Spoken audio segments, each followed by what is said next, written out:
Ladies and gentlemen, thank you all very much for coming tonight for this, our third and final production of Pygmalion by George Bernard Shaw.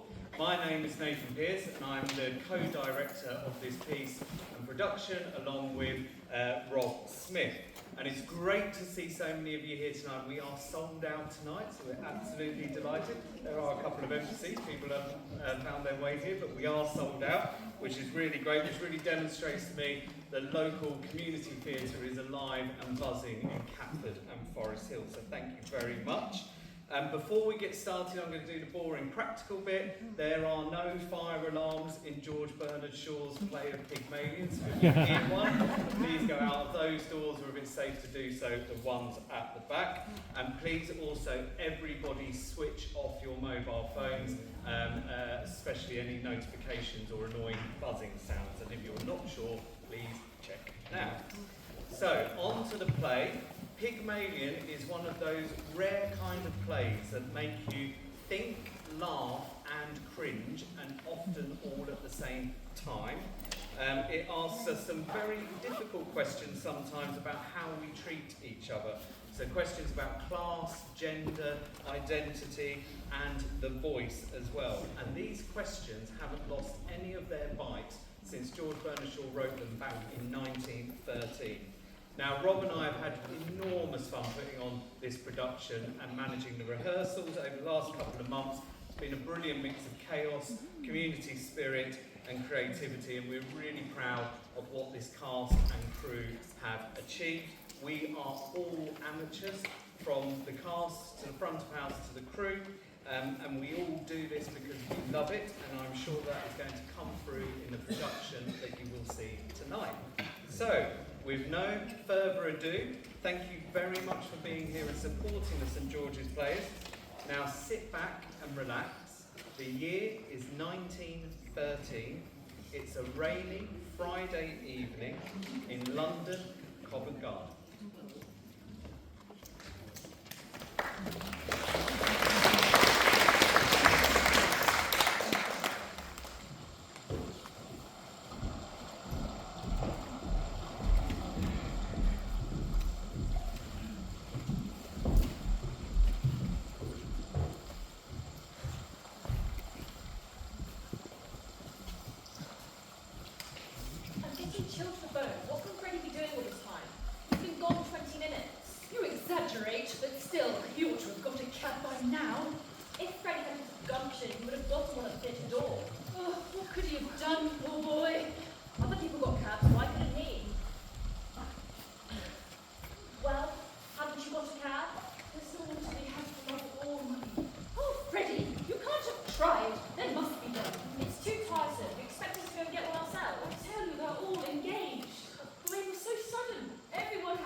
Know that young gentleman's name?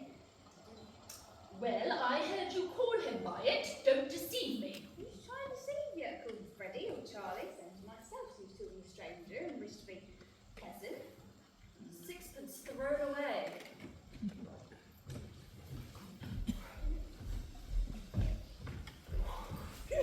Oh, sir, does it show any sign of stopping? I'm afraid not. It started worse than ever about 2 minutes ago. Oh dear. That's worse. Nicely over. Do it that way, poor girl. I'm sorry, I haven't any change. Oh, you don't, honey. For a sovereign, I've nothing left. Oh, no, do bar flower for me. You don't have to.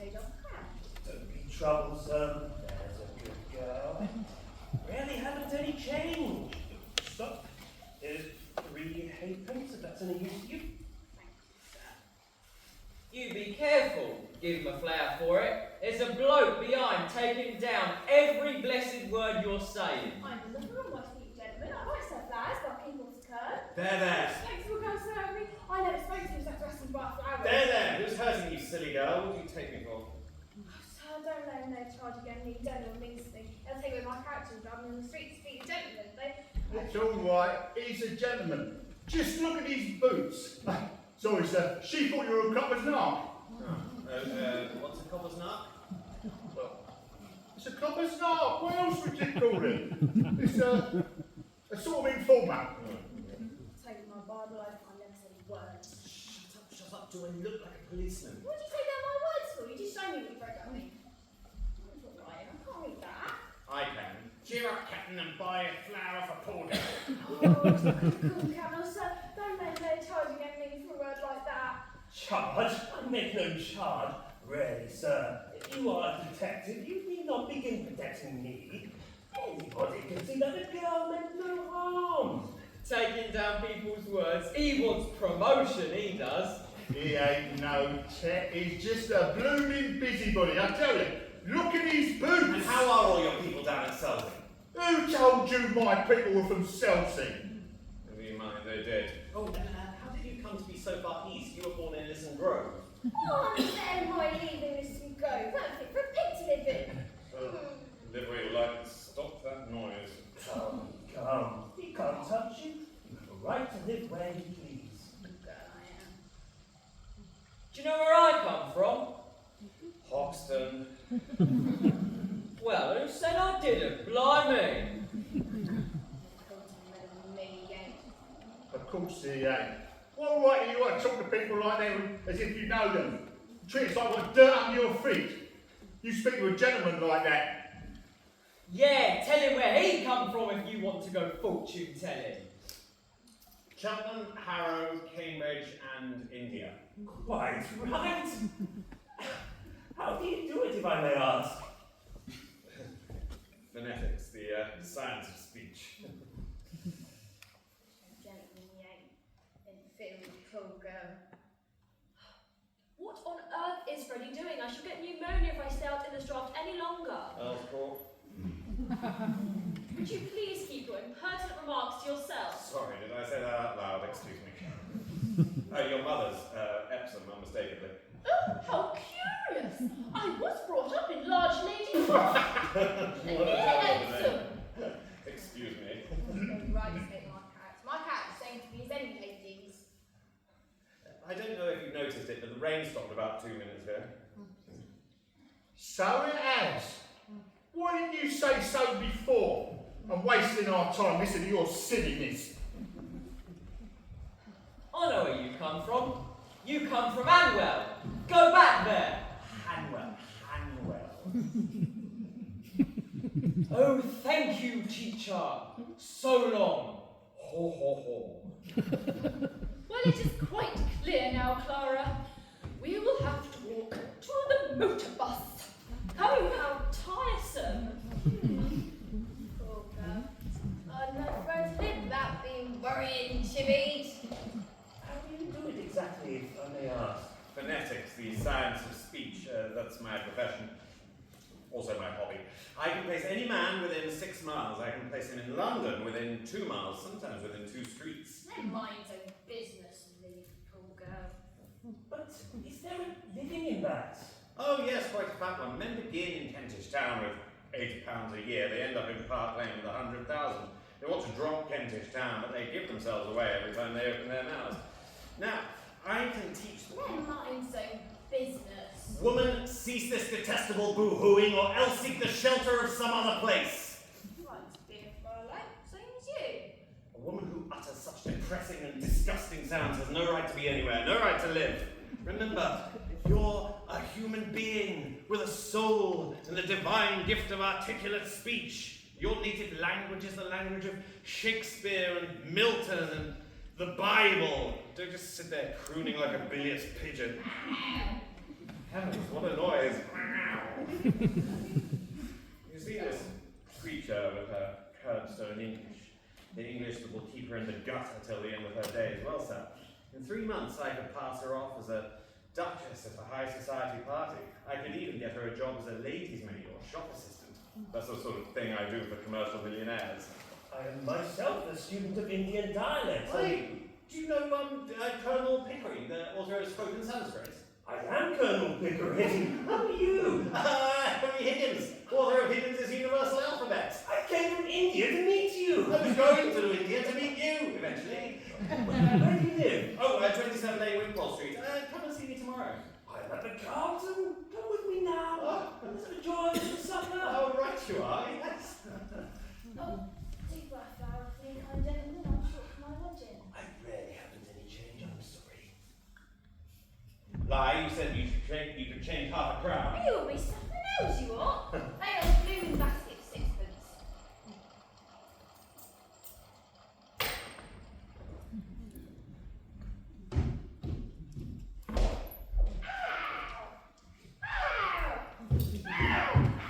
Got a taxi at last. Hello. Where are those two ladies that were here earlier? I went to the bus. They left me with a cab on my hands. Oh, damnation! Never you mind, dear man. I'm going over in a taxi. Out to cut, Drew Lane, round the corner with Jones Orsa. Let's see how fast you can make her up there. Well, I'm dashed.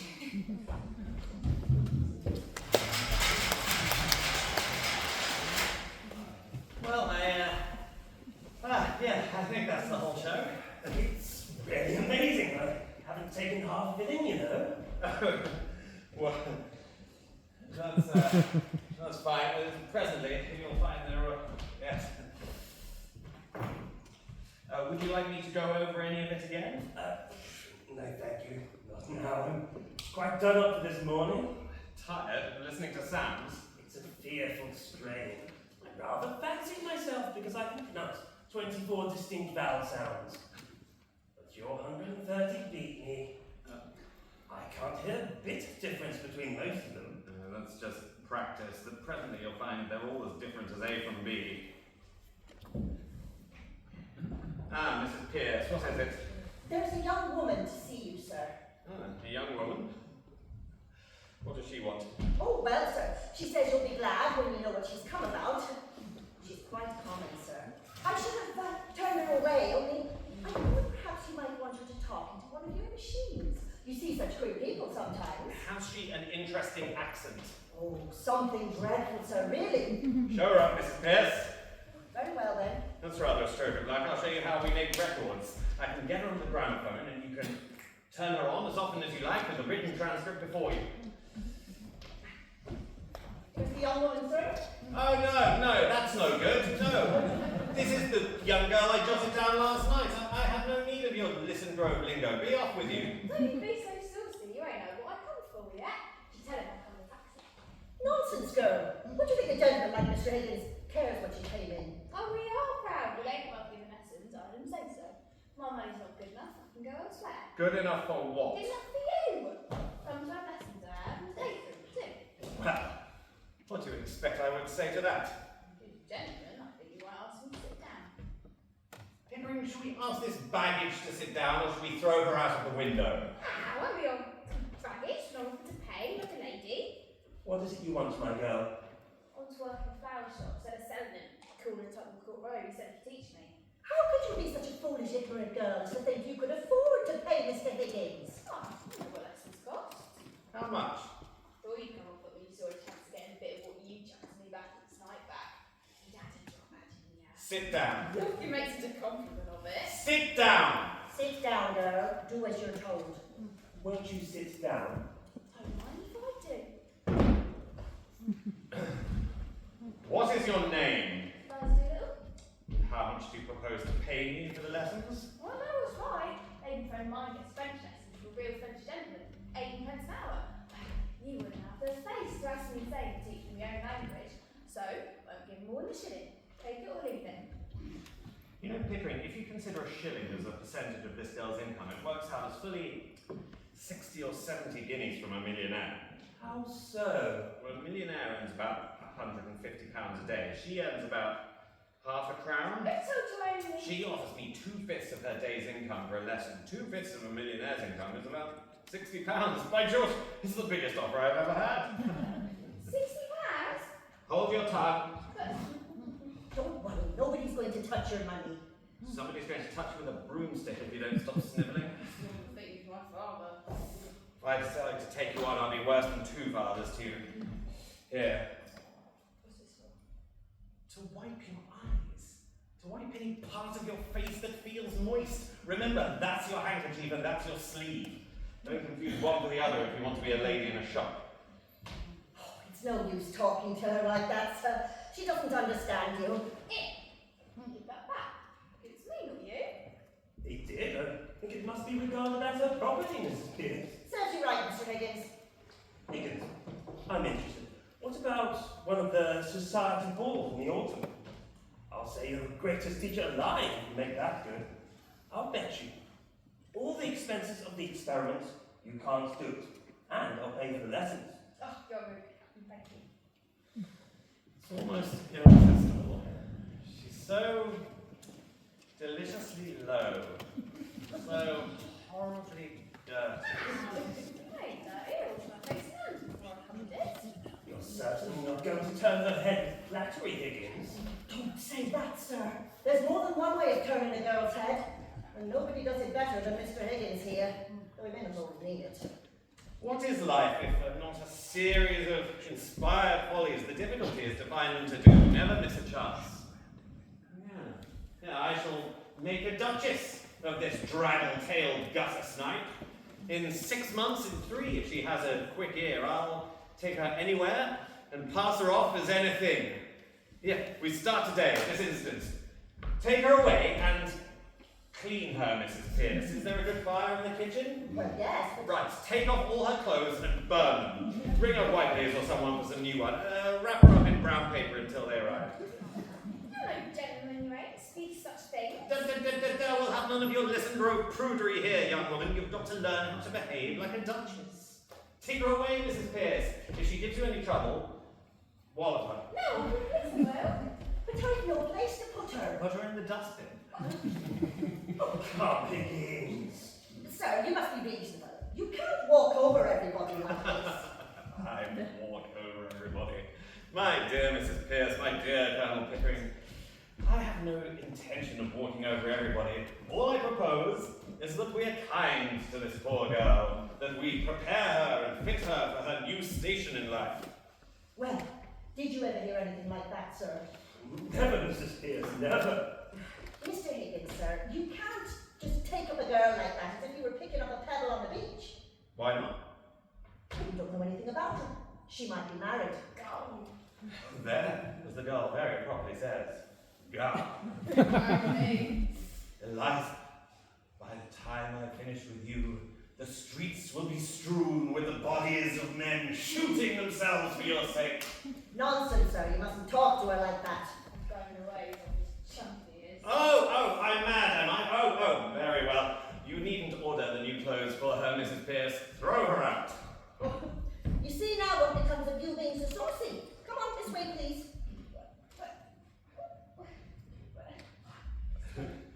You're an ungrateful, wicked girl. This is my reward for offering to take you in off the street and dress you beautifully and make a lady of you. Mr. Higgins, stop. I won't allow it. Girl, go home to your parents. Tell them to take better care of you.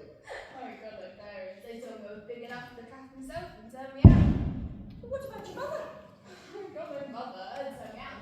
Sick stepmother. Very well, then what are we talking about? The girl doesn't belong to anybody, is of no use to anybody but me. Oh, you could adopt her, Mrs. Pierce. I'm sure a daughter would be a great amusement to you. Now, take her downstairs. What is to become of her? I mean, is she to be paid anything? What will she want with money? She'll have her food and her lodgings. She'll only drink if you give her money. Oh, brute.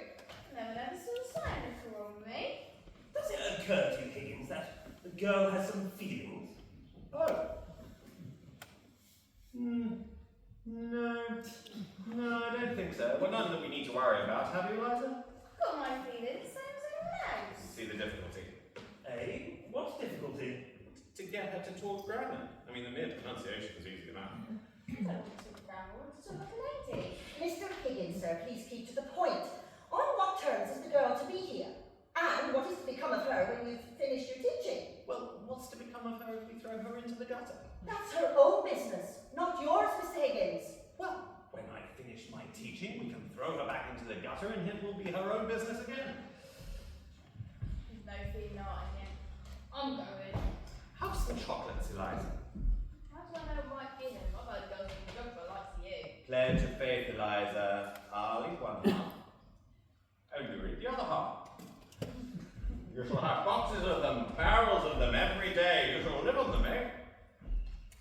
All the man only on to labour, take out man. Listen, you said you came in a taxi. What if I did? I'll right, take taxi. Yes, you do, Eliza. And you shall take taxis whenever you like. You shall go up and down and round the town in a taxi every day. Mr. Higgins, you're tempting the girl. She should think of the future. At her age? Nonsense. No. No time enough to think of the future when you haven't any future to think of. No, Mrs. Pierce, think of, no, Eliza, think of taxis and chocolates and gold and diamonds. No, I'm a good girl, I am. And you shall remain so, Eliza, under the care of Mrs. Pierce.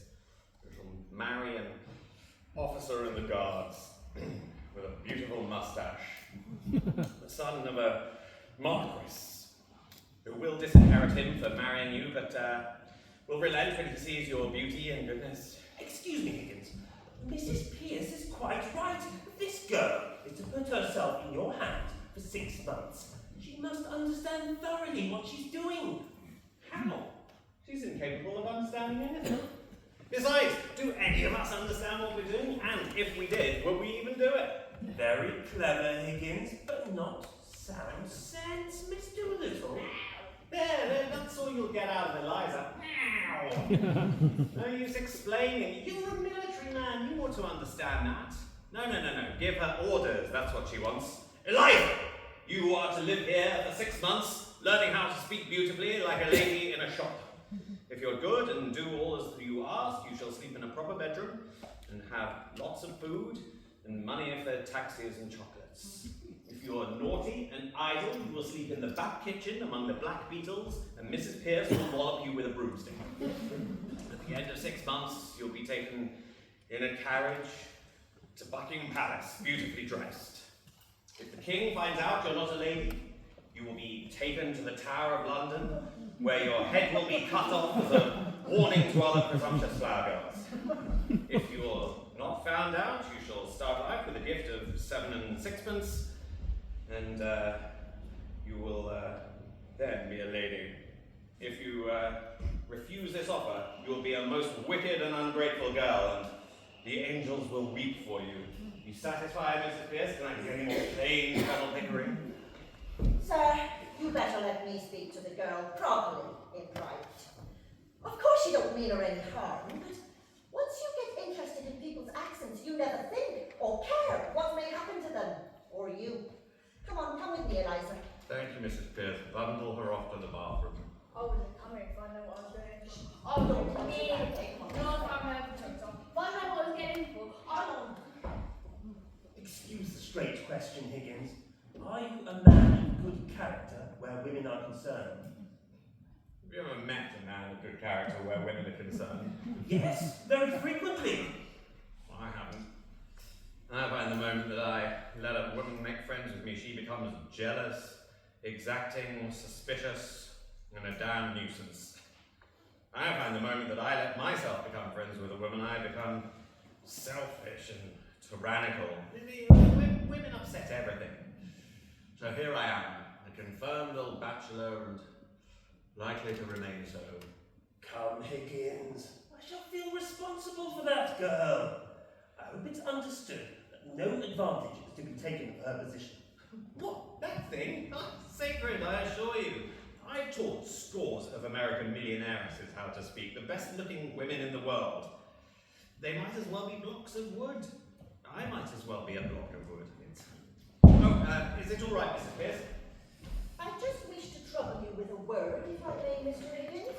Very well, Mrs. Pierce. Am I in the way? Oh, no, not at all, sir. Mr. Higgins, would you please be very particular with what you say before the girl? Of course. I'm always very particular about what I say. I don't mean when you've lost something or when you're getting impatient.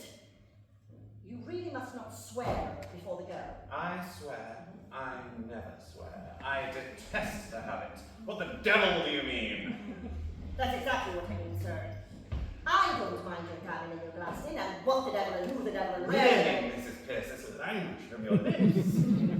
But there is a certain word I must ask you not to use. The girl herself has just used it now because the bath was too hot. It begins with the same letter as bath.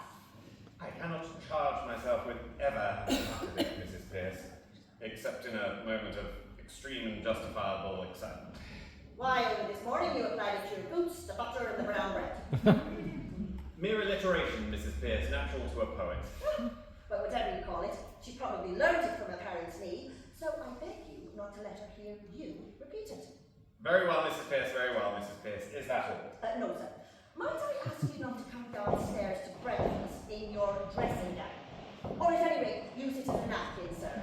And would you be so good as to not eat everything off the same plate?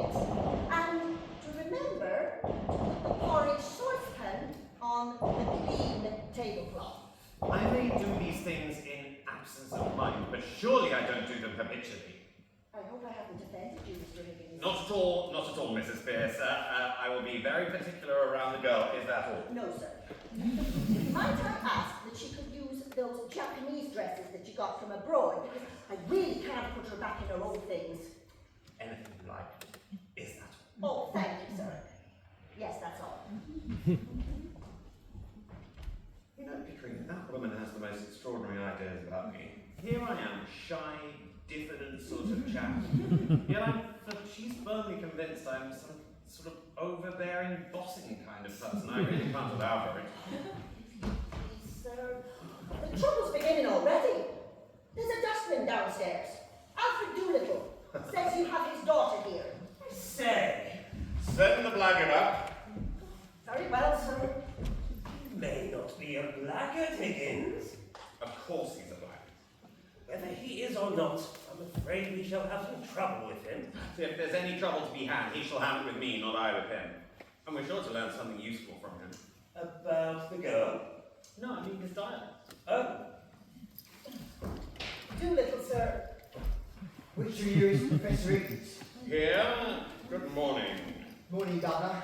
I come about a very serious matter, Governor. What up in Hounslow, Mother Welsh, I should think. What is it, Doolittle? I want my daughter, that's what I want, see? Of course, I'm glad to see there's still some spark of family feeling left. You can take her away at once. She's upstairs. What? Or take her away. You don't think I'm going to look after your daughter for you, do you? Now, look here, Governor. Is it fair to take advantage of a man like this? The girl belongs to me, you got her, or where do I come in? Your daughter had the audacity to come here and ask me to teach her how to speak. This gentleman and my housekeeper have been here the whole time. How dare you attempt to blackmail me? You sent her here on purpose. No, Governor. You must have. How else would you know she's here? Don't take a man up like that, Governor. The police will take you up. This is a plot to extort money by threats. Have I asked you for a brass farthing? Well, what else did you come here for? Well, what would a man come for? Be human, Governor. Alfred, did you put her up to it? So help me, Governor, I never did. I ain't seen the girl these 2 months past. Well, then how did you know she was here? I'll tell you if you'll only let me get a word in. I'm willing to tell you, I'm wanting to tell you, I am waiting to tell you. You know, Pickering, this chap has a certain natural gift of rhetoric. I'm willing to tell him, I'm wanting to tell him, I'm waiting to tell him. And that's the Welsh strain in him. Also accounts for his mendacity and dishonesty. oh, please, Higgins. I'm West Country myself. Sorry. How did you know the girl was here if you didn't send her? It was like this, Governor. The girl took a boy in the taxi to give him a jaunt. Son of her landlady is. He had about the chance of another ride home. Well, Eliza sent him back for her luggage when she heard you was willing for her to stop here. I met the boy and he told me what was up.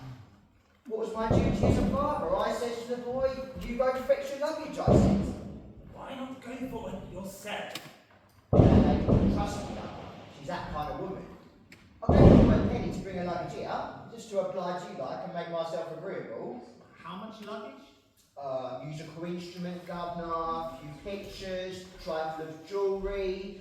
She said she didn't want no clothes. What was I to think from that, governor? So you came to rescue her from worse than death, eh? Just so, governor. But why tell the boy to bring her luggage if you intend to take her away? Have I said a word about taking her away? I'm not the man standing my girl's light. It's a career opening for us, you might say. Mrs. Pierce, this is Eliza's father. Give her to him. No, this is a misunderstanding, isn't it? No, sir, you can't take her now. You told me to burn all her clothes. That's right. I can't carry the girl through the streets like a blooming baby. If your daughter has no clothes, go out and buy her some. What happened to the clothes she come in? Did I burn them or did your missus here? I am the housekeeper, if you please. I have sent for some new clothes for your girl, and when they come, you can take her away. In the meantime, you can wait in the kitchen. This way, please. Look here, governor. You and me is men of the world, ain't we? Oh, men of the world, are we? No, you better leave us, Mrs. Pierce. Indeed, I think so. Yes, sir. The floor is yours, Mr. Doolittle. I thank you kindly, governor. Well, the truth is, I've taken a sort of fancy to you, governor. And if you want the girl, I might be open to an arrangement.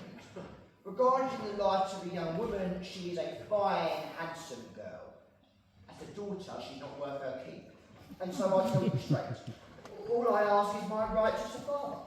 What's a £5 note to you, and what's a Liza to me? I think you ought to know, Doolittle. Mr. Higgins' intentions are entirely honourable. If I thought they wasn't, I'd ask 50. You callous rascal, you'd sell your daughter for £50? Not in a general way, I wouldn't. But to oblige a gentleman like you, I'd do a good deal. Have you no morals, man? Can't afford them, governor. Neither could you if you was as poor as me. If Liza was going to have a bit of Alice, then why not me too? I don't know what to do, Pickering. As a matter of morals, it's a positive crime to give this man a farthing. And yet, I feel a sort of rough justice in his claim. That's it, governor. Father's heart, as it were. Well, I know the feeling, but really, it seems hardly right. Don't look at it that way. What am I, governors both? I ask you, what am I? I am one of the undeserving poor. Think of what that means to a man. I am up against middle-class morality all the time. If there's anything going and I put in for a bit of it, it's always the same story. You're undeserving, so you can't have it. But my needs are as great as the most deserving widow who ever got money out of 6 different charities for the death of the same husband. I don't need less than deserving. I don't eat less hearty, and I drink a lot more. I want a bit of amusement, because I'm a thinking man. I want cheerfulness and a song and a band when I feel low. Well, they charge me just the same as they charge the deserving. What is middle-class morality? Just an excuse for never giving me anything. I am playing straight with you two gentlemen. I ain't pretending to be deserving. I'm undeserving, and I mean to go on being undeserving. Will you take advantage of a man's nature to do him out of the price of his own daughter, what he has brought up and fed and clothed by the sweat of his brow? Is £5 unreasonable? I put it to you, and I leave it to you. You know, Pickering, if we were to take this man in hand, he could have his choice between a seat in the cabinet or a popular pulpit in Wales. What do you say to that, Doolittle? Not me, governor. Undeserving poverty is my line. Taking one stage in society with another, it's the only one that's got any ginger in it to my taste. I suppose we must give him a fiver? You'll make a bad use of it, I'm afraid. Not me, governor. Don't you be afraid I'll save it and live idle. Won't be a penny of it left by Monday. I'll have to go to work same as ever. Just one good spree for myself and the missus, giving pleasure to ourselves and employment to others. And satisfaction to you to think it's not being thrown away. This is irresistible. Let's give him 10. No, governor. £10 is a lot of money. It makes a man feel prudent like, and then goodbye happiness. You'll give me what I ask, not a penny more and not a penny less. Why don't you marry that missus of yours? I'd rather draw the line at encouraging that sort of immorality. Tell her so, Governor. Well, I'm willing. It's me that suffers by it. I've got to be agreeable to her. I've got to give her presents. I'm a slave to that woman, Governor, just because I'm not her lawful husband. Take my advice, Governor. Marry Eliza while she's young and don't know no better. Pickering, if we listen to this man one moment more, we will have no convictions left. £5, I think you said. Thank you kindly, Governor. Are you sure you won't take 10? Not now, another time, Governor. Thank you. Good morning, gentlemen. Oh, pardon me, miss. Don't know her daughter? Blimey, it's Eliza. What's this? Joe. They are silly. Silly. Now, sir, don't say anything to make the girl conceited. Yes, damn silly. Please, sir. I mean extremely silly. Well, I never thought she'd clean up as good looking as that. She's a credit to me, ain't she, Governor? I tell you, it's easy to clean up there. On cold water, mum tap, much you like.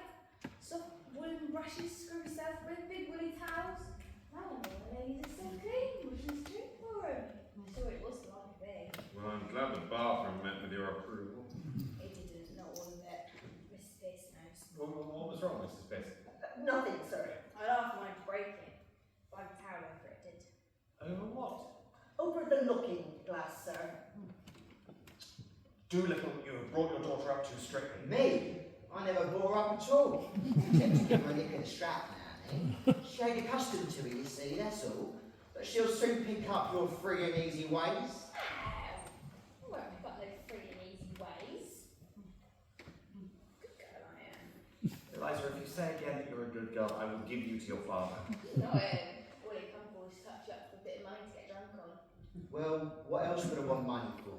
To put into the plate in church, I suppose. So long, gentlemen. Stop. You'll come and see your daughter regularly. It's your duty, you know.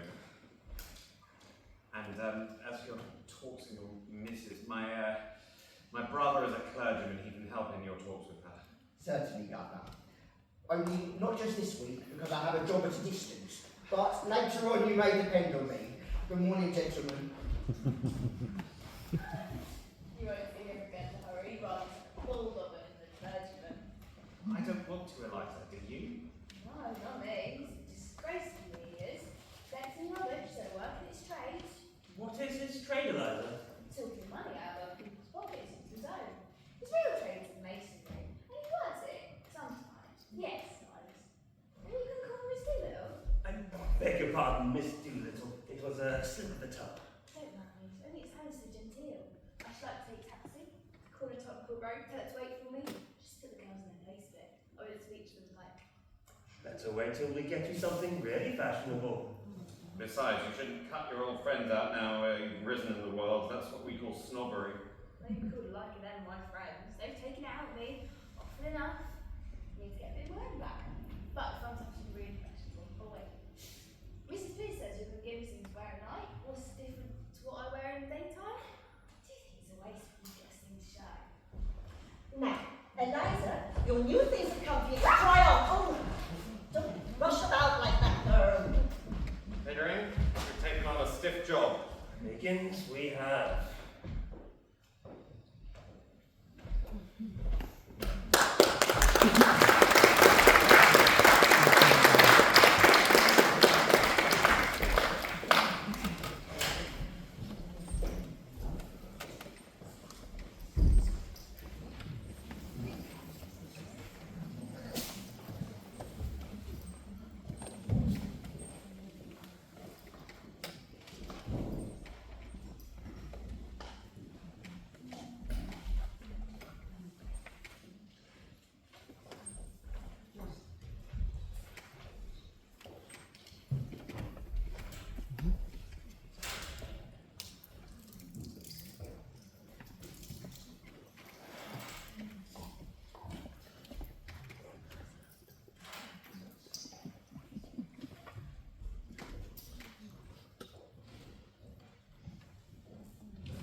they stop coming to see me? Nonsense. I know I've no small talk, but people don't mind. Small talk indeed. What about your large talk? Really, dear, you mustn't stay. No, I must. I've dropped you. Not a phonetic job, dear. Can't get round your vowels. No, well, not your part of it. I've picked up a girl. Does that mean the girl's picked you up? Oh, no, I don't mean a love affair. Oh, what a pity. Why? Well, you never fall in love with anyone under 45. When are you going to realise that there's some rather nice, good-looking women about? My idea of a lovable woman is someone as like you as possible. She'll never get into the way of seriously liking young women. They're all idiots. Tell me about the girl. Oh, she's coming to see you. I don't remember asking her. No, you wouldn't have. Did you know her? Indeed. Why? She's a common London flower girl. I picked her up off the curbstone. And invited her to my at home. Oh, that will be all right. I've been teaching her how to speak properly. She's under strict orders to stick to two subjects, the weather and everybody's health. Fine day and how do you do, that sort of thing. That's what we say. Safe. How can you be so silly, Henry? Don't you fuss, Mother. I've a sort of bet with Pickering that I'll be able to pass her off as a duchess in 6 months. I've been at it for some weeks now. She has a good ear and she's been easier to teach than my middle class pupils because she's had to learn almost a complete new language. She talks English almost as you talk French. Well, that's satisfactory at all events. Yeah, it isn't. What's that supposed to mean? Well, I've got the pronunciation all right, but it's not only how a girl pronounces, but what a girl pronounces, and that's where... Mrs. and Miss Eynsford Hill. Oh, Lord. How do you do? How do you do? How do you do? How do you do? My son, Henry. Your celebrated son. I have so long to meet you, Mr. Higgins. Delighted. How do you do? I've seen you somewhere before. I've heard your voice. No, it doesn't matter. I'm afraid my celebrated son has no manners. You mustn't mind him. I don't. Oh, sorry, have I been rude? I didn't mean to be. Colonel Pickering. How do you do, Mrs. Higgins?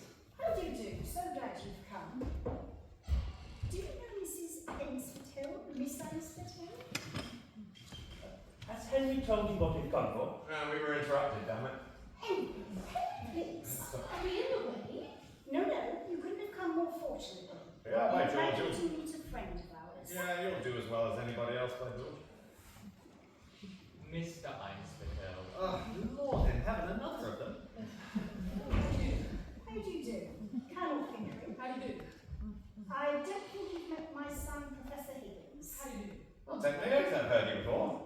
I don't think so. No, it doesn't matter anyhow.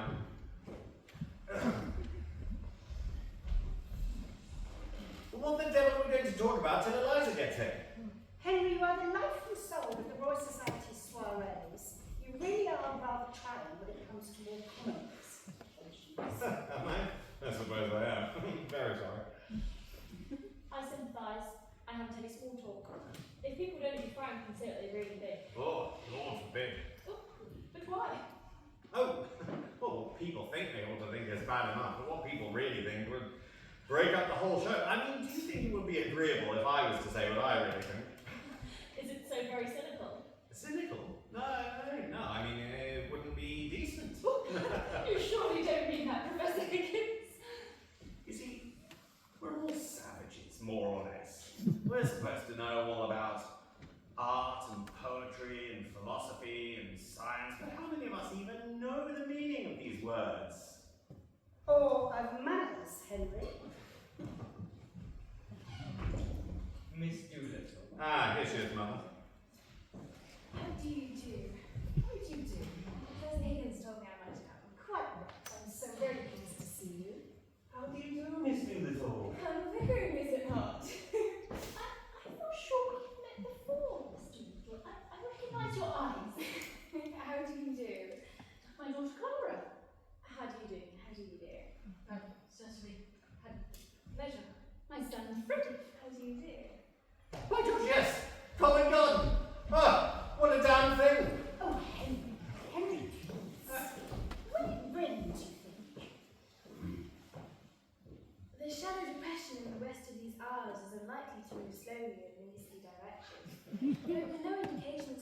great change in the barometrical situation. How awfully funny. What's wrong with that, young man? I guess I was right. Killing.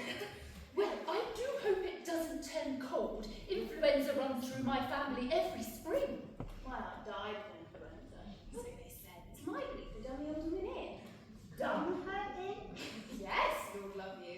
Well, she come through diphtheria right enough the year before.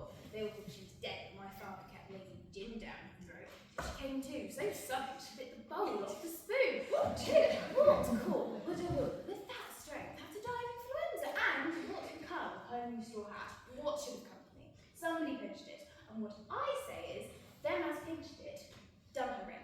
But what does doing her in mean? Oh, that's the new small talk. To do a person in means to kill them. You surely don't mean your aunt was killed. Do I not? Oh, then she lived and killed her for a hat pin, let alone a hat. Well, it can't have been right for your father to ladle spirits down her throat like that. That might have killed her. Not her. Gin was mother's milk to her. Besides, he poured enough of it down his own throat to make a good of it. You mean that your father drank? Drank? My word, something chronic. Oh, how dreadful for you. Not a bit of it. Well, when he was out of work, my mother used to give him fourpence and tell him not to come home if he drank himself loving like. Plenty of women have to make their husbands drunk to make them fit to live with. It's like this. A man has a bit of a conscience. He always takes him when he's sober. Drop of booze just takes it off and makes him agree. What are you laughing at? The new small talk. Oh, you do it so awfully well. I was doing proper. What was he laughing at? There's anything I wanted. Not at all, Miss Doolittle. Oh, that's a mercy, anyhow. What I always say.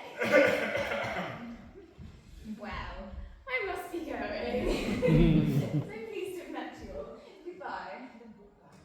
Goodbye.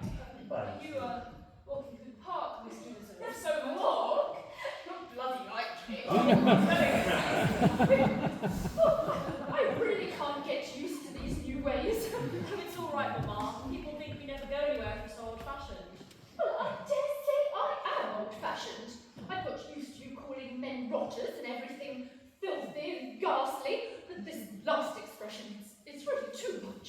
Don't you think so, Colonel Pickering? Don't ask me. I've been away in India for several years. Manners have changed so much. I don't know whether I'm at a respectable dinner table or a ship's forecastle. There's no right or wrong in it, and it gives such a smart emphasis to the things that in themselves aren't very witty. I think after that, it was time we were going.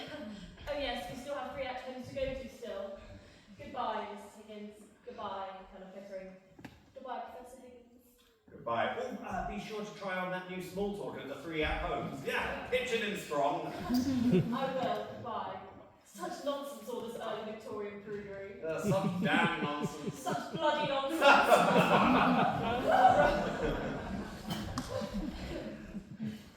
Goodbye. Goodbye. Would you like to meet Miss Doolittle again? Yes, I should. Thanks awfully. Goodbye. Goodbye, Professor Higgins. I do hope to see you at my masked ball this autumn. It would be wonderful to have you and your friends acquaintance there. You were such good value last year. Of course, we would be delighted. Goodbye. Goodbye. I will never bring myself to use that word. Don't. It's not compulsory, you know. Don't mind Clara. She doesn't quite know. But the boy is nice, don't you think? I shall always be delighted to see him. Oh, thank you, dear. Goodbye. Bye.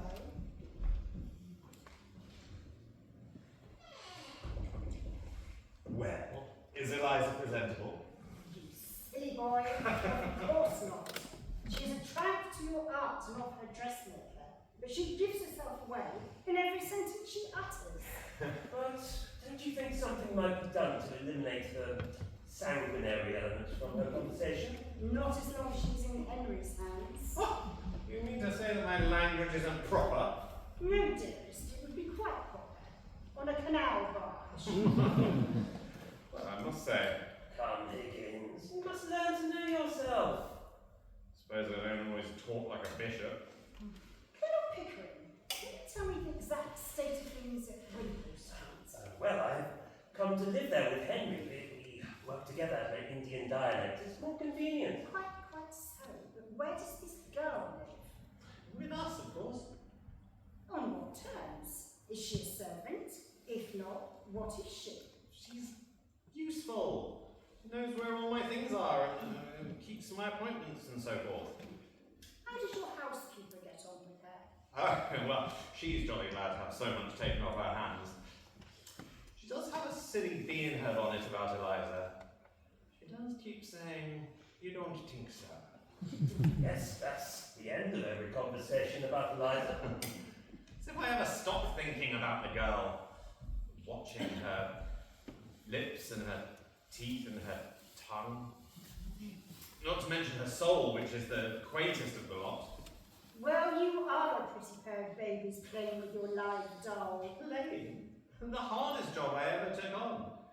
It is frightfully interesting to take a human being and change her by giving her a whole new language. It's filling up the deepest gulf that separates class from class and soul from soul. I assure you, Mrs. Higgins, we take Eliza very seriously. Every week, every day almost, there is some new change. We record dozens of gramophone discs and photographs. This is the most absorbing experiment I ever took on. She regularly fills our lives. We're always talking Eliza, Teaching Eliza. dressing Eliza. What? Inventing new Elizas. I assure you, my dear Mrs. Higgins, that girl is a genius. That's the most Plays the piano yeah, just like a beautifully. parrot. We have taken her to Lessons, concerts try to and music music hall, sound, and it's all the same to her. She plays what she hears, and when she comes home, whether it's Beethoven and Brahms or the Harlem Mountain. She For is 6 like a months shot ago, like- she never as much as touched the piano. Shush. I beg your pardon. Sorry, when Pickering starts shouting, it's difficult to find a word, get a word in edgeways. Be quiet, Henry. Henry, Colonel Pickering, don't you realise that when Eliza walked in the door at Wimpole Street, something walked in with her? But what? A problem. I see the problem of how to pass her off as a lady. Well, that problem I've half solved already. No, you two infinitely stupid male creatures. The problem of what to do with her afterwards. Afterwards, she can go her own way with all the advantages I have given her. The advantages of that poor woman, the habits and manners that disqualifies a fine lady from earning her own living without giving her a fine lady's income. Oh, that will be all right, Mrs. Higgins. We'll find her some kind of light employment. She's happy enough. Don't you worry about her. Bye. Anyhow, the thing's done. Goodbye, Arthur. There are plenty of openings. Don't you worry about her. Goodbye.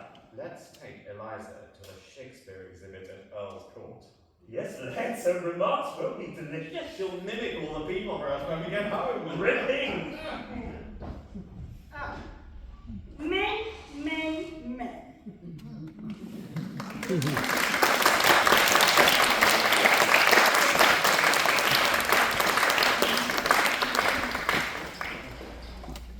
It's going to be now 15 minutes interval. If you'd like to go.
and gentlemen, Mr. Higgins, Colonel Pickering, Miss Pickering.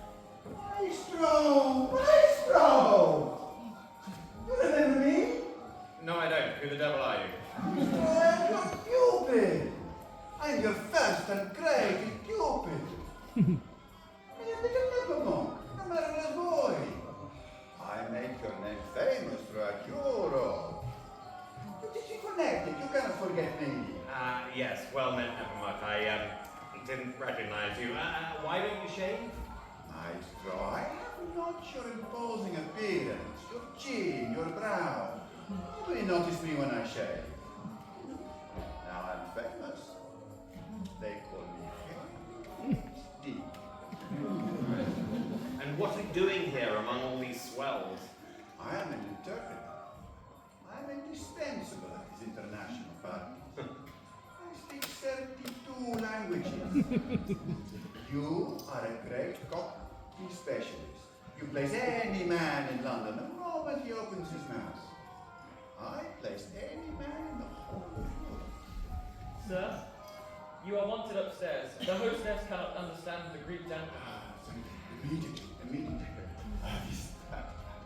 This Greek diplomatist, he pretends he cannot speak nor understand a word of English. Sir? Yes. He cannot fool. He is the son of a Clerkenwell watchmaker. Yes. He speaks English so earnestly that he cannot open his mouth without betraying his origins. Sir? Yes, I'm coming. I let him pretend, but I make him pay through the nose. Sir?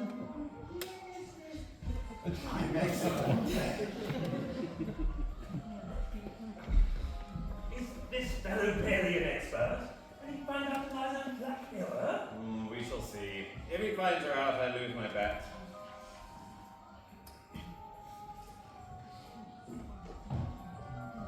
Well, Eliza, now for it. Are you ready? Quite. Are you nervous, Colonel? Frightfully. I feel exactly as I felt before my first battle. It's the first time that frightened me. It's not the first time for me, Colonel. There's 50 times, 100 times in my piggery and angel court. But promise me not to let the Professor wake me. I fear if he does, I'll get everything that's used to. Not a word, Higgins. Now ready? And remember, keep your mask on at all times, lest our hostess recognizes you. Let's go. How do you do? How do you do? What a beautiful mask and dress! Colonel Pickering has been keeping you a secret. My daughter Clara and my son Freddie. How do you do? How do you do? You look around my age, Miss Pickering. Perhaps you could talk some once the dancing's over. That would be a pleasure, I'm sure. I'm delighted maybe to meet your acquaintance. You seem such a gentleman, sir. It's very popular among the ladies. Well, I'll see you all will bring. So, Colonel Pickering, that is your adopted daughter. She will make a sensation. Most kind of you to invite her for me. Now, if you'll excuse me. Find out all about her. Yes, Good evening, Professor Higgins. I hear you have a rival here tonight. He says he's your pupil. Is he any good? Well, he can learn a language in a fortnight, knows dozens of them. Sure mark of a fool. As a phonetician, no good whatsoever. Frightful bore for you, this sort of thing. Do forgive my part in it. Now, tell me all about this wonderful young lady. Wonderful young lady. Oh, you know very well. They say there hasn't been talk like this in London since people stood on their chairs to look at Miss Langtry. All your back men, Mark. Did you find out all about the Pickering lady? I have found out all about her. She is a fraud. Oh no, a fraud? Yes. Her name cannot be Pickering. Why? Because Pickering is an English name and she is not English. Oh, nonsense. She speaks English perfectly. Too perfectly. Show me an English woman who speaks English as it should be spoken. Maybe one or two. Only foreigners who have been taught to speak, truly speaking well. Well, she did terrify me by the way she said, "How do you do?" I had a schoolmistress who spoke like that and I Hungarian. Hungarian? And of royal blood. I am Hungarian myself. My blood is royal. Did you speak to her in Hungarian? I did. She was very clever. She said to me, please speak to me in English. I do not understand French. French? She pretends not to know the difference between English and French. Hungarian and French, she knows both. Impossible. And the royal blood, how did you work that out? Ah, maestro. Instinct. Ah. Instinct. Only the Magyar races can conjure that air of divine right. Those resolute eyes, she is a princess. Well, what do you say, Professor Higgins? I say, an ordinary London girl plucked out of the gutter and taught to speak by an expert. I place her in the Drury Lane. Maestro, you are mad on the subject of Cockney dialects. The London gutter is the whole world for you. What do you say, madam? Well, I agree with Ephemer. I say she must be a princess at the very least. Not legitimate, perhaps, morganatic, maybe. But that is definitely her class. I stand by my opinion. Well, you are incorrigible.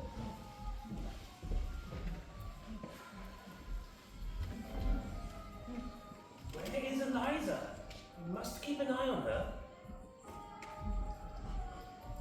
I don't think I can bear much more. The old woman has just told me I speak exactly like Queen Victoria. I'm sorry if I've lost your bet. I don't think the same as these people. You have not lost it, my dear. You have won it 10 times over. Let's get out of here. I've had enough of chattering to these fools. Eliza is tired and I am hungry. Let's clear out and have supper somewhere.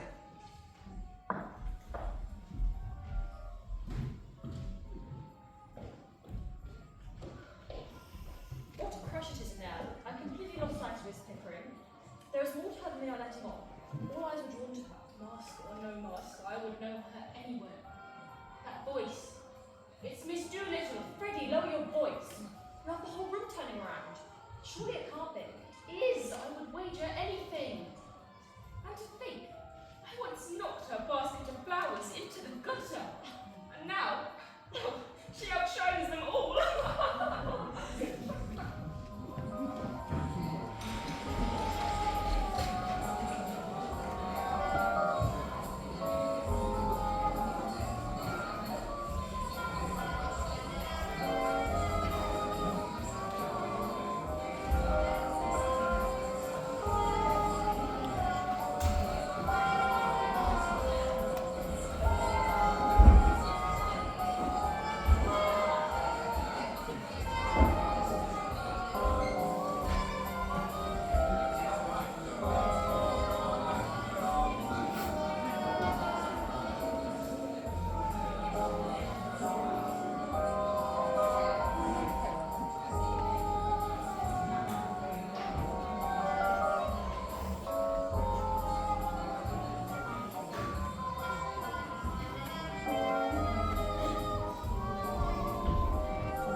Lord, what a night for a silly tomfoolery. It's been a long day, what with getting ready and the excitement of the ball. You won your bet again. Eliza did the trick and something to spare, eh? Thank God it's all over. Oh, were you nervous at the ball? I was. Eliza didn't seem a bit nervous. Oh, I knew she'd be alright. No, it's the strain of putting the job through these past months that's taken its toll on me. It was interesting enough at first, but I got deadly sick of it. Hadn't backed to myself to do it, I should have given the whole thing up a few months ago. It's a silly notion. Come. The party was frightfully exciting. Yes. The first 3 minutes. Once I saw we were going to win hands down, I felt like a bear in a cage, hanging about doing nothing. And never again for me, no more artificial duchesses. The whole thing's been simple purgatory. Still, it's over and done with, and at last I can go to bed tonight without dreading tomorrow. I think I shall turn into. Still, it's been a great occasion. A triumph for you. Good night. Good night.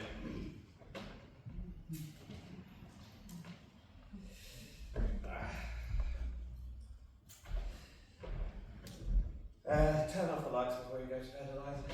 Oh, and ask Mrs. Pierce not to make coffee in the morning or take tea.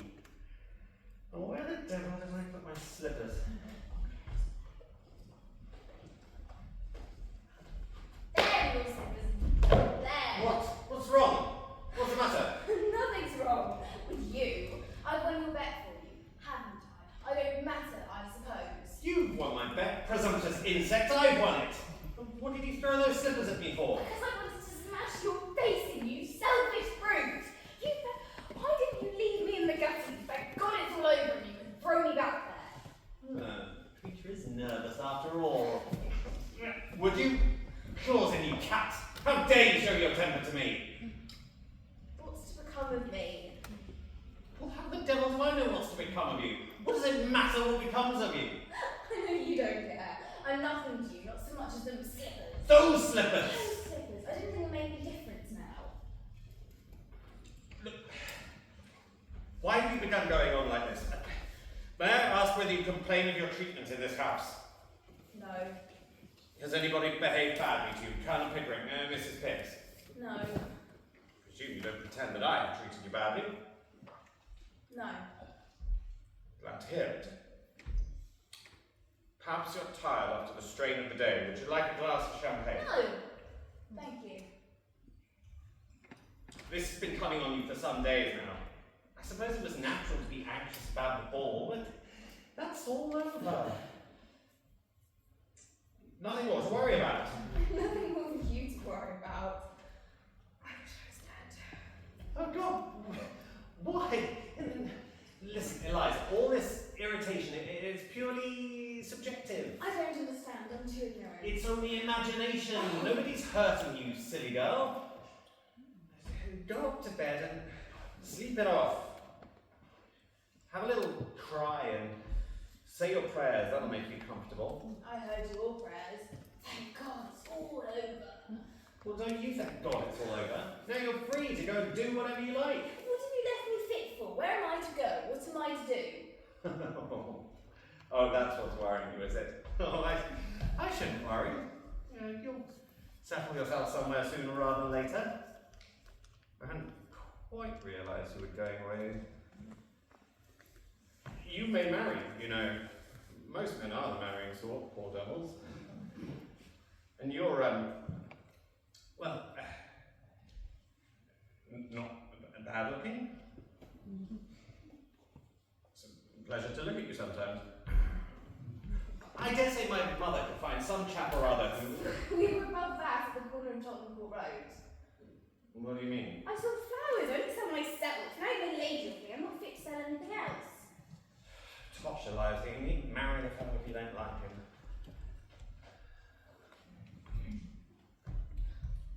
What else am I to do?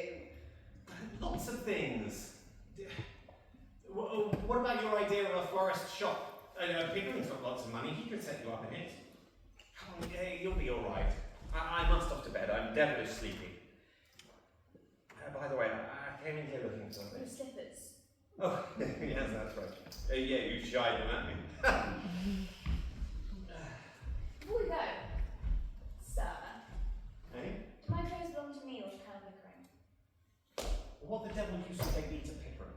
That I don't know. You might want the next girl you pick up to experiment on. Is that what you think of us? All I want to know is what belongs to me. I don't want to be accused of stealing. Stealing? Eliza, no, that shows want of feeling. I'm sorry. I'm only a common ignorant girl. In my station, I have to be careful.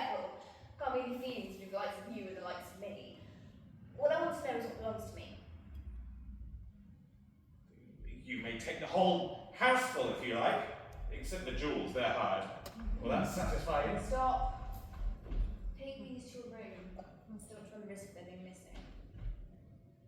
Hand them over. These belong to me instead of to you. I'd ram them down your ungrateful throat. Stop. This ring isn't jewelers. It's only what we bright. I don't want to know. Don't hit me.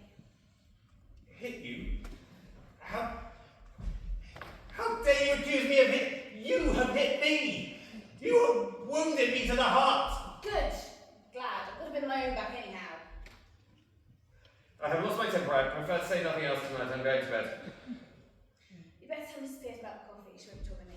Damn Mrs. Pierce. And damn the coffee. And damn you.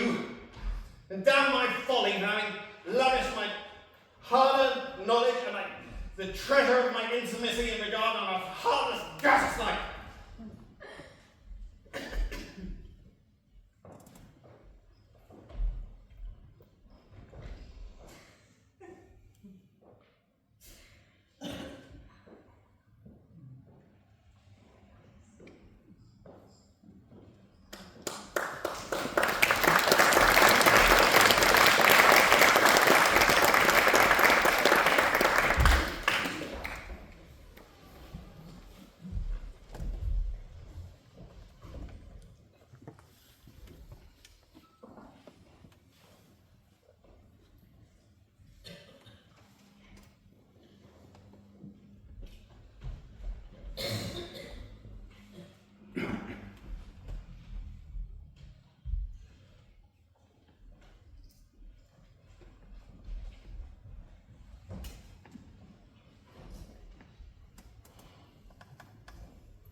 Mr. Henry, ma'am, is downstairs with Colonel Pickering.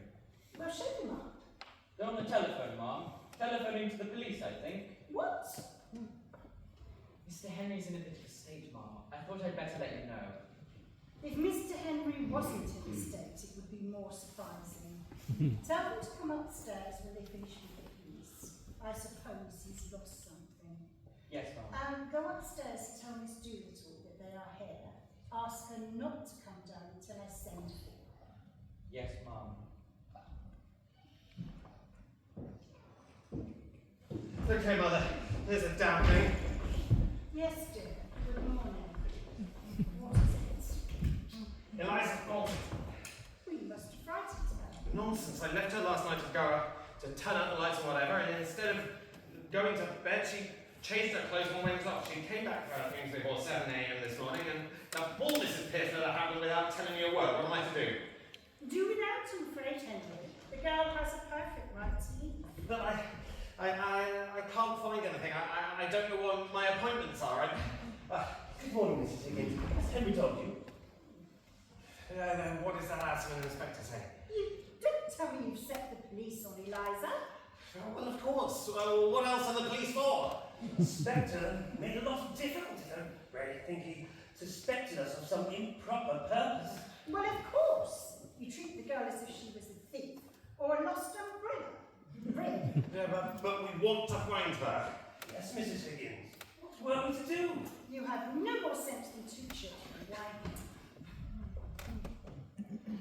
Mr. Henry, a gentleman has come to see you, very particular. He's been sent on from Wimpole Street. Oh, bother, who is it? A Mr. Doolittle, sir. Doolittle?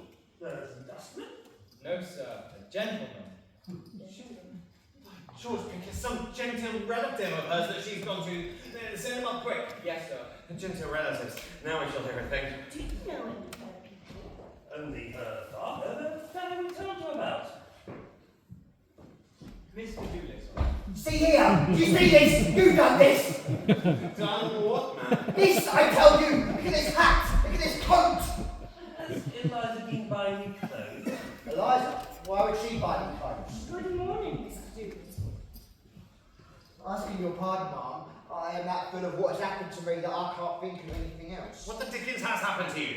I shouldn't mind if it had only happened to me. Anything might happen and nobody to blame but Providence, as you might say. But this is something that you've done to me. You, Henry Higgins! Have you found Eliza? That's the point. Have you lost her? Yes. Yeah, all the luck you have. What has my son done to you, Mr. Doolittle? Ruined me, destroyed my happiness, tied me up and delivered me into the hands of middle-class morality.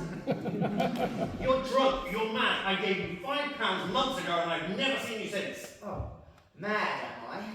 Did you or did you not write a letter to an old blighter in America that was given $5 million to found moral reform societies all over the world? What do you want of that? But he's dead. Did you or did you not write a letter to him to say that the most original moralist at present in England was Alfred Doolittle, a common dustman? Oh, I may have made some silly joke of the kind. Their words are in his blooming will, Henry Higgins. Thanks to your silly joke, he leaves me £3,000 a year on condition that I lecture for his Wannafeller Moral Reform World League as often as they ask me. Same thing for you, Doolittle. They won't ask you twice. It ain't the lecturing I mind. I lecture them blue in the face. He's making a gentleman of me that I object to. I was happy. I was free. I touched pretty nigh everybody for money when I wanted it. Now I am tied neck and heels and everybody touches me for money. A year ago, I hadn't a relative in the world except 2 or 3 that wouldn't speak to me. Now I'm 50 and not a decent week's wages among the lot of them. I have to live for others and not for myself. That's middle class morality. You talk of losing Eliza. Don't you be anxious. I'll bet she's on my doorstep by this. And the next one to touch me will be you, Henry Higgins. I'll have to learn to speak middle-class language from you instead of speaking proper English. I dare say that's what you've done it for. But my dear Mr. Doolittle, you need not suffer all this. Nobody can force you to accept the bequest. That's the tragedy of it, Ma'am. It's easy to say chuck it, but I haven't the nerve. Which one of us has? What is there for me if I chuck it but the workhouse in my old age? If I was one of the deserving poor and had put by a bit, then I could chuck it. But I, as one of the undeserving poor, have nothing between me and the pauper's uniform, but this here blasted £3,000 a year that shoves me into the middle classes. Happier men than me will call for my rubbish and touch me for their tip. And I'll look on helpless and envy them. And that's what your son has brought me to. Well, I'm very glad you're not going to do anything foolish, Mr. Doolittle. So this solves the problem of Eliza's future. You can provide for her now. Yes, Ma'am. I'm expected to provide for everyone now, out of £3,000 a year. Nonsense, he shan't provide for her. She doesn't belong to him. I paid £5! Doolittle, you're either an honest man or a rogue. A little of both, Henry. Like the rest of us, a little of both. Well, you have no right to the girl. You accepted money. Henry, don't be upset. If you really want to know where Eliza is, she's upstairs. Upstairs? Well, then I shall jolly soon fetch her downstairs. Be quiet, Henry. Listen to me. Eliza came to me this morning and she told me of the brutal way you treated her. What? My dear Mrs. Higgins, she's been telling you stories. We hardly said a word to her. Higgins, did you bully her after I went to bed? Just the other way around. She threw my slippers in my face. She behaved in the most extraordinary manner. But why? What did we do to her? I think I know pretty well. The girl's naturally rather affectionate, isn't she, Mr. Doolittle? Very tender-hearted, Ma'am. Takes after me. She became attached to you both. She worked very hard for you, Henry. When the great day of the trial came, and she'd done this wonderful thing without making a single mistake, you two sat there and never said a word to her, but just talked about how glad you were it was all over. You were surprised she threw your slippers at you. I would have thrown the fire irons. We said nothing except that we were tired and we wanted to go to bed, did we, Pip? That was all. Quite sure you didn't pet her? Tell her she was splendid? Say thank you? But she knew all that. We didn't make speeches, if that's what you mean. I suppose we were a little inconsiderate. Is she very angry? Well, she's not coming back to Wimpole Street, but what she has said is that she will meet you both on and be very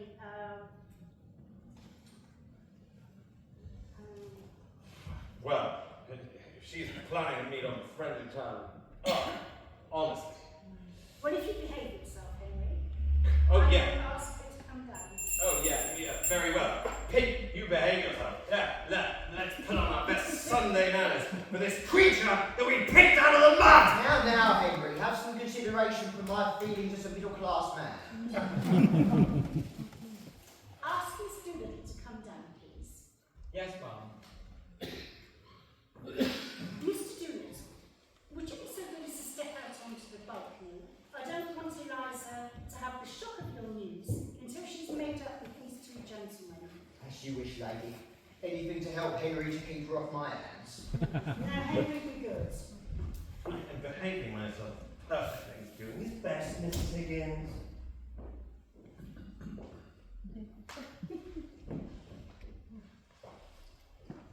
Where the devil is that girl? I need to wait here all day! How do you do, Professor Higgins? You like that? Am I? But of course, you're never ill. Kind of really. How wonderful it is to see you. Quite cheap this morning. Don't you dare play this game with me. I taught it to you. Come back home and don't be a fool. Very nicely put, Henry. No woman could resist such an invitation. Let her speak for herself, Mother. You shall jolly soon see well whether there's a word in her mouth or an idea in her head that I haven't put there. I have created this thing out of the squash cabbage leaves of Covent Garden. Will you drop me all together now to experiment is over, kind of Pickering? Don't. You mustn't think of it as experiment. It shocks me somehow. Well, I'm only a squash cabbage leaf. Oh. But I should be ever so sorry if you've got me. I owe so much to you. It's very kind of you to say so, Miss Doolittle. It was from you that I learnt really nice manners. So very difficult for me with the example of Professor Higgins always before me. I was brought up to be just like him, using bad language and swearing on the slightest provocation. I should never have known that ladies and gentlemen did not behave that way if I hadn't been there. Well, that's only his way, you know. He doesn't mean it. I didn't mean it either when I was a flower girl, which was only my way. Still, he taught you to speak. I couldn't have done that. I mean, it is his profession. Damnation! It's like learning to dance in a fashionable way, nothing more than that. Do you know what began my real education? What? You calling me Miss Doolittle that first day at Wimpole Street. That was the beginning of self-respect for me. There were 100 little things you never even noticed. Things about standing up and taking off your hats and opening doors and... Nothing. Yes, things that showed that you felt and thought about me as though I was something more than a scullery maid. Though of course you would have been just the same to a scullery maid had she been allowed in the drawing room. That's the real difference between a lady and a flower girl. It's not how she speaks, but how she's treated. She'll always be a flower girl to Professor Higgins, because he will always treat me as such. And no one will be able to you. Please don't grind your teeth, Henry. Well, it's really very nice of you, Miss Doolittle. Please, call me up. Thank you, Eliza, of course. And I should like Professor Higgins to call me Miss Doolittle. I'll see you down first. Why don't you slang back at him? Do him a lot of good. I can't. Last night when I was wandering about in rage, a girl spoke to me. Tried to get back into the old way with her, but it was no use. Got in my language and it's nothing but yours. That's the real break-up of Wimpole Street, leaving Tottenham Road finishes it. Oh, but you're coming back to Wimpole Street, aren't you? Oh, let her go. She'll relapse into the gutter in 3 weeks without me at her elbow. He's incorrigible, Eliza. You won't relapse, will you? I don't think I could utter one of the old sounds if I tried. Ah! Ha! Just so! Ow! Victory! Henry played the girl. Don't look at me like that, Eliza. It ain't my fault. I've come into money. You're a millionaire, Dad. I have. But I'm just something special today. Your stepmother is going to marry me. You're going to marry that low common woman. You ought to. Why has she changed her mind? Intimidated, Governor. Intimidated. Middle-class morality claims its victim. Eliza, won't you come and see me turned off? Well, if the Colonel says I must, I'll demean myself and suffer for my pains like enough. Don't be afraid. She never comes to words with anyone now, poor woman. Respectability has broken all the spirit out of her. Be kind to them, Eliza. Make the best of it. Well, just show there's a little meaning.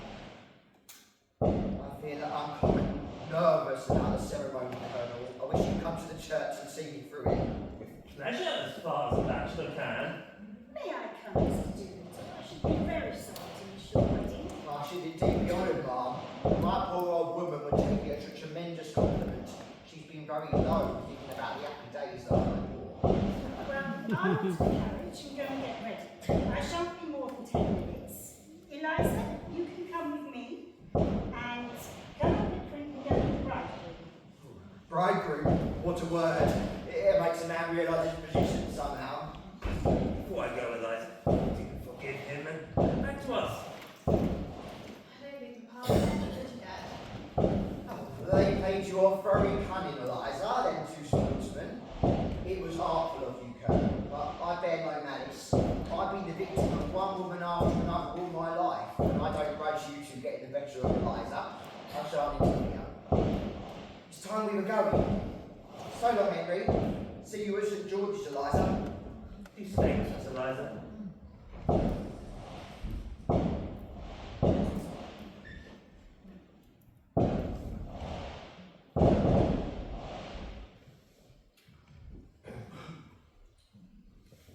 Well, Eliza, had a bit of your own back, as you call it. Are you going to be reasonable now? You want me back home to fetch and carry and piss up with your tempers. I haven't said I want you back at all. Then what are we talking about? About you, not me. If you come back, I will treat you just as I've always treated you. I can't change my nature. My manners are exactly the same as Colonel Pickering. That is not true. She was a flower girl as if she were a duchess. And I treat a duchess as if she was a flower girl. I see, same to everyone. The question is not whether I treat you rudely, but it's whether you ever heard me treat anybody else better. I don't care how you treat me. I don't mind. I've had one before this, but I won't be passed over. You talk about me like I'm a motor bus. So you are a motor bus, all bounce and go. No consideration for anyone. Well, I can do without you. I know you can. You never stop to ask yourself, I suppose, whether I could do without you. I shall miss you, Eliza. I have learned something from your idiotic notions. Confess that rather humbly and gratefully. And I have grown.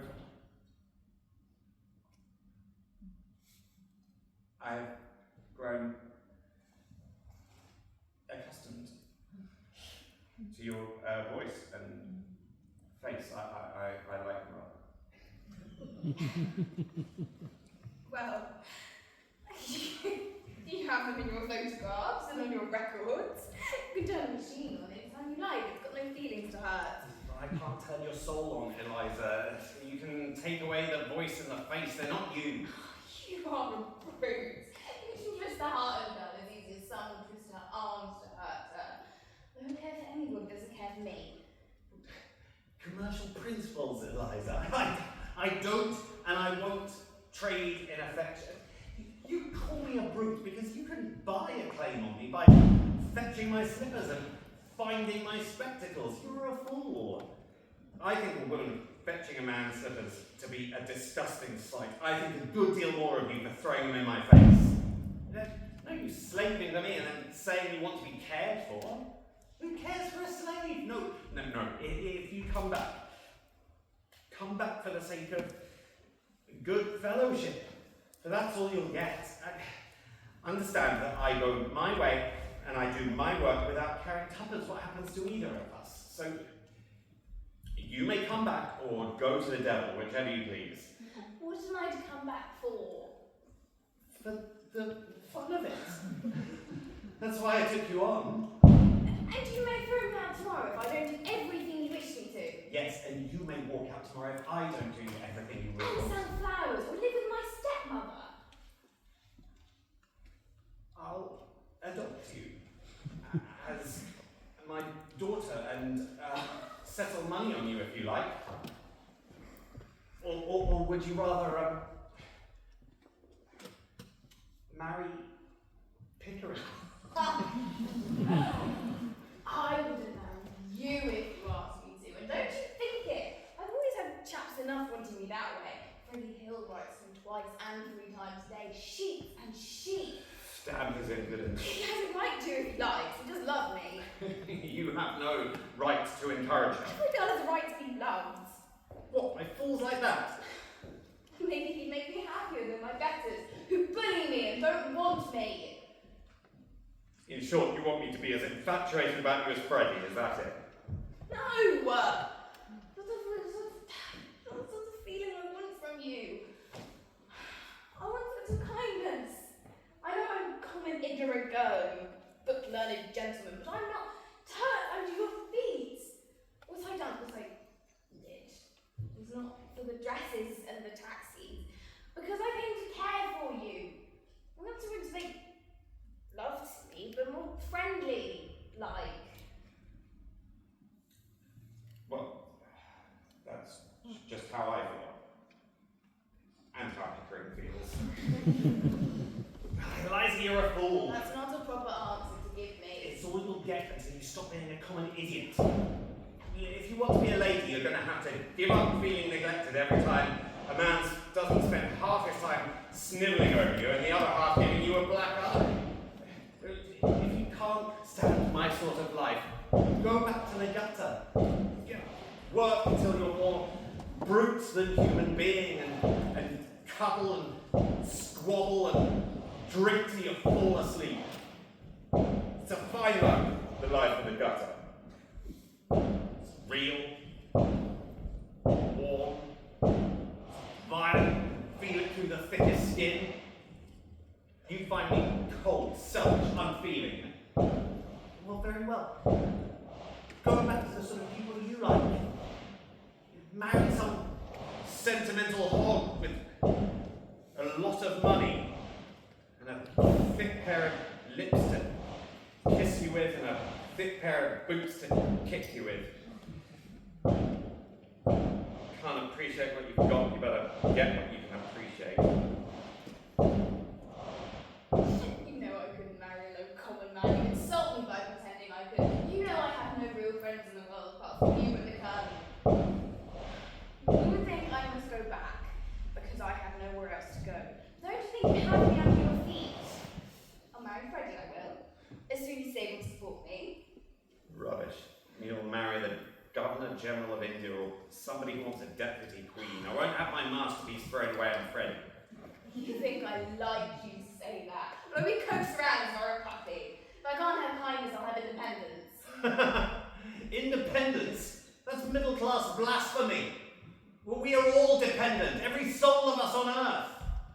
Well, let's just see whether I'm dependent on you. If you can preach, I can teach. What do you teach in heaven's name? What do you taught me? I'll teach phonetics. What? I'll lock myself up as an assistant to Professor Nepomuk. What? That imposter? That toady ignoramus teaching my methods? You take one step towards him and I'll wring your neck. Bring away. I knew you'd strike me one day. Aha! Now I know how to deal with you. You can't get away with the knowledge you gave me. You said I had finery in you, and I can be kind and civil to people, which is more than you can. Aha! That's done you it has. I'll advertise in the paper that your Duchess is only a flower girl. She'll teach anybody to be just the same. 1,000 times. Why, you impudent. But it's better than snivelling, isn't it? Better than fetching slippers and finding spectacles. I said I'd make a woman of you, and I have. I like you like this. Turn around and make up to me, knowing that I can do without you. Well, of course I do. 5 minutes ago you were a millstone round my neck. Now you're a tower of strength, a console battleship. You and I and Pickering will be 3 old bachelors together instead of 2 men and a silly girl. The carriage is waiting. Are you ready, Eliza? Quite. Oh, certainly not. He can't behave himself in church. He makes remarks out loud all the time about the clergyman's pronunciation. Then I shall not see you again. Goodbye. Goodbye, dear.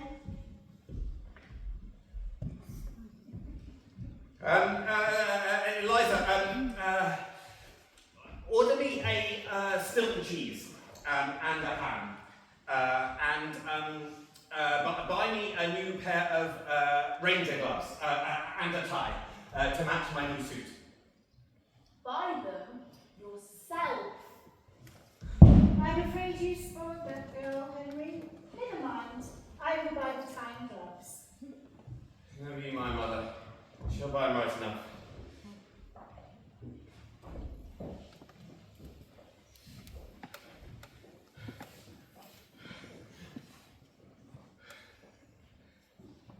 You squashed cabbage leaf. I could pass you off as the Queen of Sheba.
We also have front of house. We've had the wonderful Paul and Stephen helping us front of house, so we've got them a joy gift, I think. A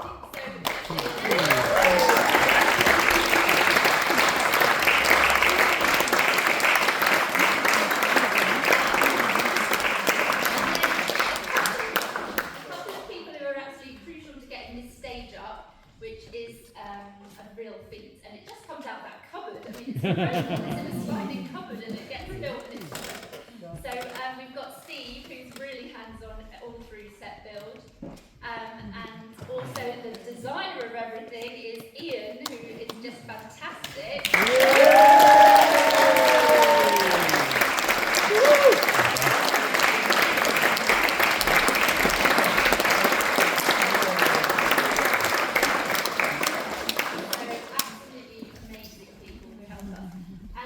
I hope I haven't missed anyone. Have I got everybody except the final two?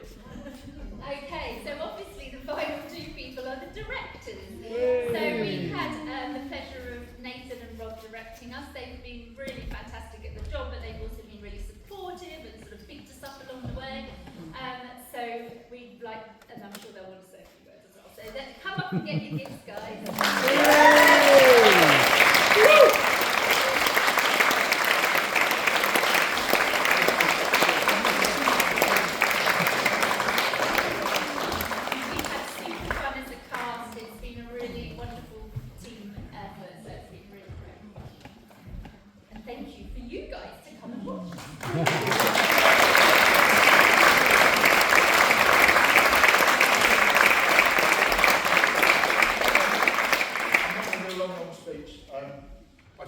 Exactly what the cast just said about the people who work behind. The show wouldn't be like that if it didn't, but I must say we've had a fantastic cast. We've got 4 people under 20, which is really great. Family affair. Family affair, yeah. Parents and children was mentioned too. And Nathan and I had this idea back in April time, and as soon as we started to audition, everyone bought into it, and they've been so brilliant. And as you've noticed, they look fantastic, they've acted fantastic. So thank you all. It's been a real pleasure working with every one of you.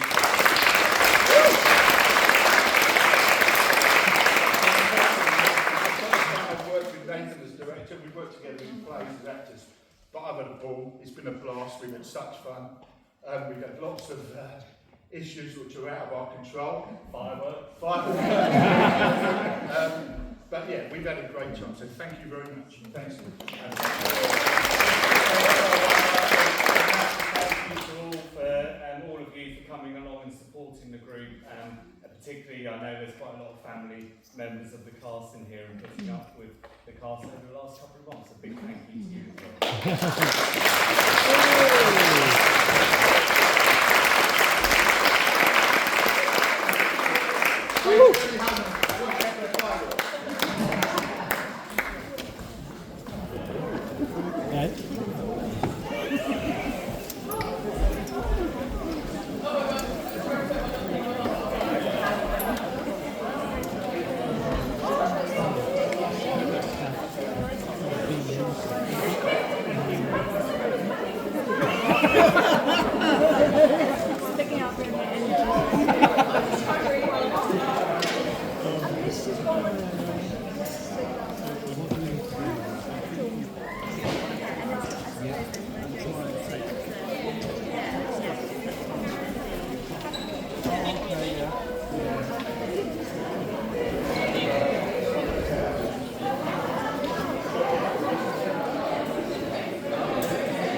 I've been on one of